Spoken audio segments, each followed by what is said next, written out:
My name's Dylan. I'm 35, a residential electrician with over 15 years under my belt. Backup systems, off-grid wiring, smart home integrations. I've built homes from the inside out. But none of that mattered the day the HOA broke down my cabin door. Not sent a letter. Not a warning.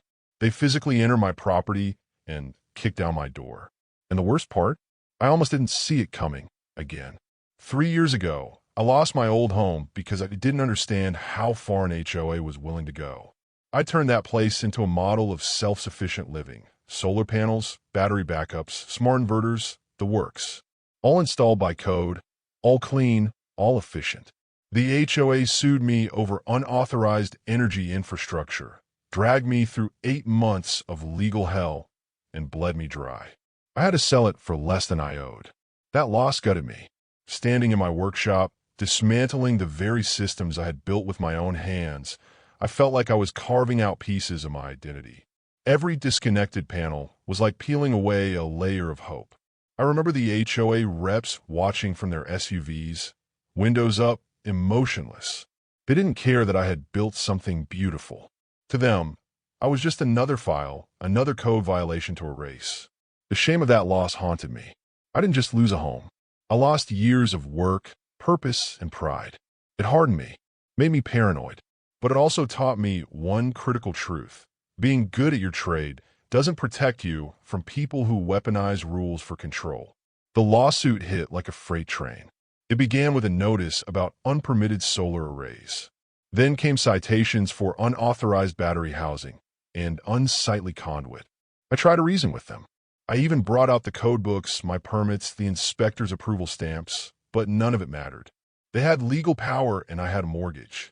8 months of court dates. 8 months of lawyer fees and endless documents.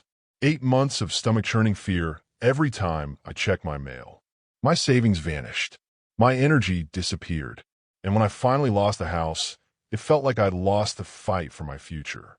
I thought about giving up electrical work altogether, moving into a small apartment and forgetting the dream of building something for myself. But that's not who I am. I started over. Slowly. I took jobs nobody wanted, rewiring basements, fixing overloaded panels, restoring storm-damaged grid systems, just to build back my savings. And when I finally found a listing for a cabin in a quiet development, something about it called to me. Maybe it was stupid. Maybe it was hope. 6 months ago, I moved into what I thought was a peaceful little suburb. A small cabin on the edge of the development, quiet, with trees buffering it from the rest of the neighborhood. The listing said, managed community, but I assumed the HOA here was minimal. I didn't see any signs, no patrols, no uniformity markers like gray-painted mailboxes or identical lawns. The house was owned by an older man named Hal. During the showing, I noticed his nerves. He kept glancing at the road like he expected someone to arrive. He was kind but eager to sell. Too eager. I remember asking him why he was leaving after 20 years in the same place. Just time, he said, smiling too tightly. This place, it's not what it used to be. Still, the cabin felt right. Strong walls, quality wiring, solid bones. I saw potential. My fingers itched to build again. I envisioned new breaker panels, updated solar integrations, a battery bank with inverter racks, and maybe even a hybrid generator system to test off-grid theory work. There were signs, of course. I ignored them. The conduit paint had fresh scratches, like someone had hastily uninstalled components. There were patched holes near the breaker panel, old mounts, maybe for a power wall. The attic had old brackets for battery racks, half painted over. Someone had stripped this place of its self-sufficiency before I got here. And I never asked why. How? One morning, Dylan opened his cabin door to find a crisp white envelope taped to the frame. Bold red letters screamed, immediate notice of violation. Inside was a printed citation on HOA letterhead accusing him of operating unlicensed electrical infrastructure that posed a risk to the neighborhood's visual and structural harmony.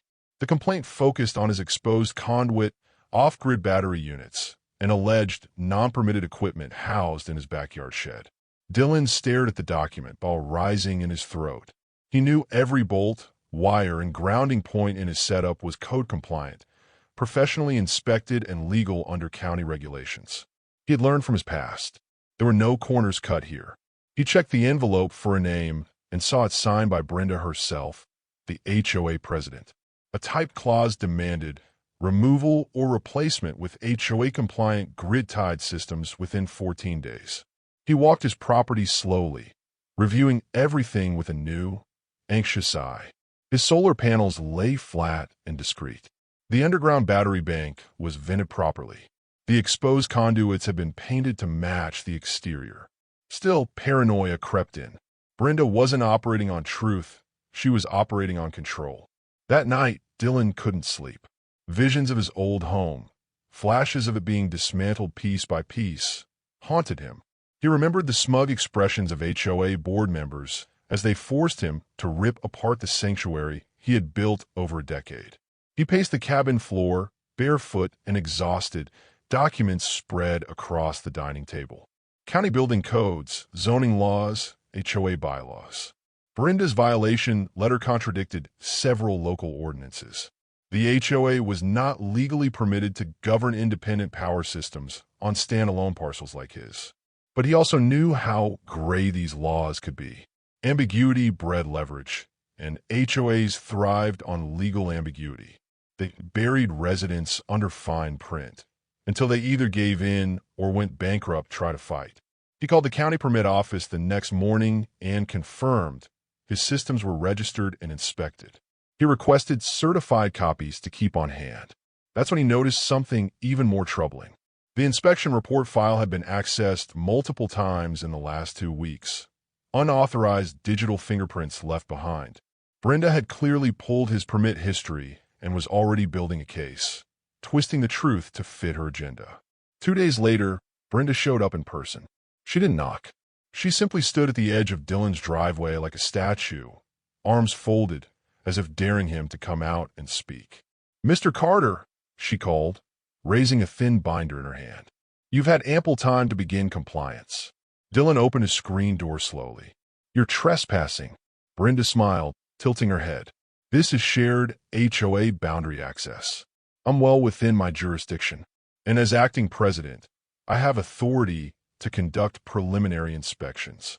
"You mean illegal surveillance?" he replied. Brenda's grin faded. "You have 14 days. Then enforcement begins." She handed over a typed letter folded in triplicate. This time, it wasn't just a notice, it was a warning. A threat of legal escalation, fines up to $500 per day, and potential liens against the property. He scanned the wording. Buried in bureaucratic fluff was one line that chilled him. Failure to remove hazardous systems will result in forced access for compliance restoration.